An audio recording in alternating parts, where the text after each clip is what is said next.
Hello everybody and welcome back to the channel. Our subject is economics and the chapter is poverty. Here we are again with the new topic that is poverty alleviation programs. यानी गरीबी मिटाओ जो कार्यक्रम बनाया government ने वो कुछ major points हम लोग यहाँ पर डिस्कस करेंगे।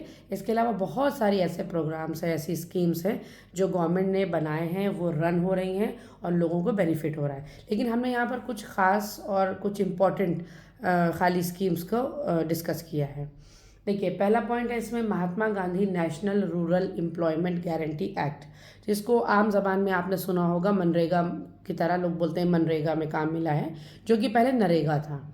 देखिए, इसमें कुछ अमेंडमेंट किया गया। ये क्या है, जो रूरल जो पुअर लोग हैं, जो रूरल क्षेत्र में जो लोग रहते हैं, गांव में ग्रामीण क्षेत्र में जो लोग रहते हैं, उनको एम्प्लॉयमेंट प्रोवाइड किया गया, अनस्किल्ड जो लोग थे।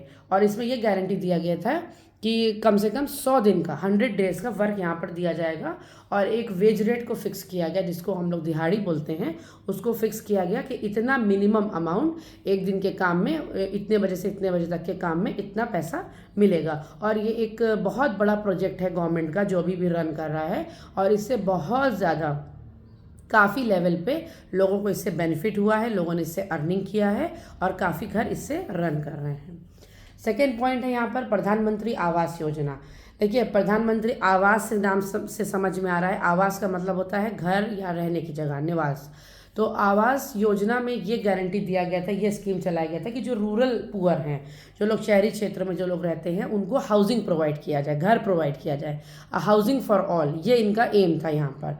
और इस पर इन्होंने काफ़ी वर्क किया, बहुत अच्छा काम चला, बहुत लोगों को, बहुत ज़्यादा मेजॉरिटी में लोगों को यहाँ पर आवास मिला, उनको अपना अपना घर मिला, अपनी छत मिली और उसमें वो लोग अपनी फैमिली के साथ वहाँ पर रह रहे हैं। जो लोग बेघर थे, जिनके पास कोई घर नहीं था या जिनके पास क्षमता नहीं थी कि वो घर अपना ख़रीद के या ज़मीन ख़रीद के घर बनवा सकें। फिर हम लोगों ने कुछ पॉइंट्स और यहाँ पर डिस्कस किए हैं, करेंगे, जो कि है वेलफेयर स्कीम्स में। तो वेलफेयर स्कीम्स में जैसे प्रधानमंत्री सुरक्षा बीमा योजना, प्रधानमंत्री अटल पेंशन योजना, प्रधानमंत्री कौशल विकास योजना, द नेशनल हेल्थ पॉलिसी, और इसके अलावा और भी बहुत सारे पॉइंट्स हैं जो आपको बुक्स में मिल जाएंगे। लेकिन एग्ज़ाम में लिखने के लिए, आंसर के लिए इतना मेजर पॉइंट्स का इनफ रहेगा, या इसके अलावा भी अगर कुछ पॉइंट्स आ रहे हैं तो उसको हम लोग पढ़ सकते हैं बुक में। देखिए, प्रधानमंत्री सुरक्षा बीमा योजना, बीमा का मतलब होता है इंश्योरेंस। तो अगर यहाँ पर ये कहा गया कि लोगों को कम से कम एक इंश्योरेंस प्रोवाइड किया जाए, डेथ और एक्सीडेंटल इंश्योरेंस प्रोवाइड किया जाए, इस पर यहाँ पर काम किया गया और ज़्यादातर लोगों को यहाँ पर बीमा दिया गया। और इसमें इनको पे करना था 12 रुपये एक साल में, और उससे ये लोग 2 लाख तक की डेथ या एक्सीडेंटल क्लेम कर सकते थे। ये हो गया सुरक्षा बीमा योजना का मेन पॉइंट। और इसके अलावा आप इंश्योरेंस के जितने भी बेनिफिट्स हैं उस आंसर को अगर इलेबोरेट करना है तो ये पॉइंट्स वहाँ पर मेंशन कर सकते हैं। नेक्स्ट पॉइंट इज प्रधानमंत्री अटल पेंशन योजना। अब पेंशन से समझ में आ रहा है कि ये पेंशन की बात होगी यहाँ पर।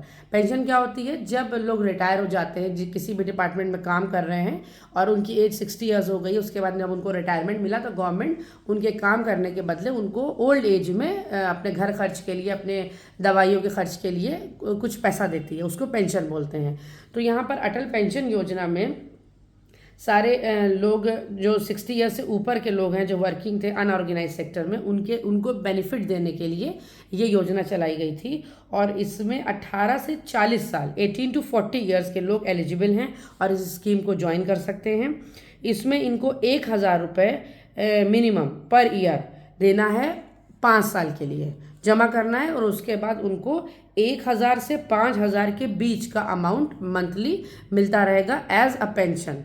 और ये डिपेंड करता है कितना अमाउंट उन्होंने जमा किया है, उस हिसाब से पेंशन यहाँ पर अमाउंट ऑफ पेंशन फिक्स किया जाएगा। नेक्स्ट पॉइंट इज प्रधानमंत्री कौशल विकास योजना। देखिए, कौशल विकास योजना का मतलब है स्किल डेवलपमेंट और ट्रेनिंग।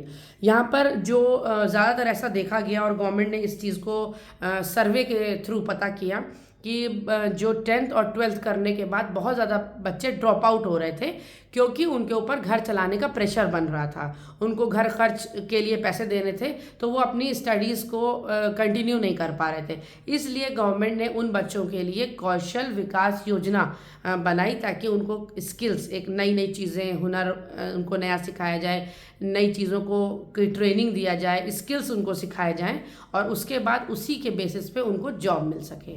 तो यहाँ पर ज़्यादातर जो बच्चे जो ड्रॉप आउट्स थे उनको काम सिखाया गया, या जो लोग ड्रॉप आउट्स ना भी हों, जो लोगों को काम सीखने की इच्छा है, वो लोग इसको ज्वाइन कर सकते हैं। यहाँ पर स्किल ट्रेनिंग और डेवलपमेंट पे काम होता है। फिर आते हैं अपने नेक्स्ट पॉइंट पे, जो कि है नेशनल हेल्थ पॉलिसी। ये स्पेशली बनाई गई थी छोटे बच्चों के लिए, पैदा हुए बच्चे यानी इन्फेंट्स के लिए, और उन बच्चों के लिए जो अभी 5 साल से नीचे हैं। क्यों किया गया था? क्योंकि मोर्टेलिटी रेट बहुत बढ़ रहा था। मोर्टेलिटी होता है 1 साल की उम्र पहुंचने से पहले ही जिन बच्चों की डेथ हो जाए, या इमेच्योर डेथ हो जाए, या प्री मैच्योर डेथ हो जाए, उसको रोकने के लिए हेल्थ पॉलिसी दी गई थी, ताकि बच्चों को जो भी मेडिकल फैसिलिटीज़ हैं या उनके ग्रोथ के लिए जो चीज़ें नीडेड है वो दी जा सके, और बच्चे उसको अवेल कर सकें अगर उनको कोई हेल्थ इश्यूज़ हैं, और उसके बाद वो एक अच्छी लाइफ को जी सकें।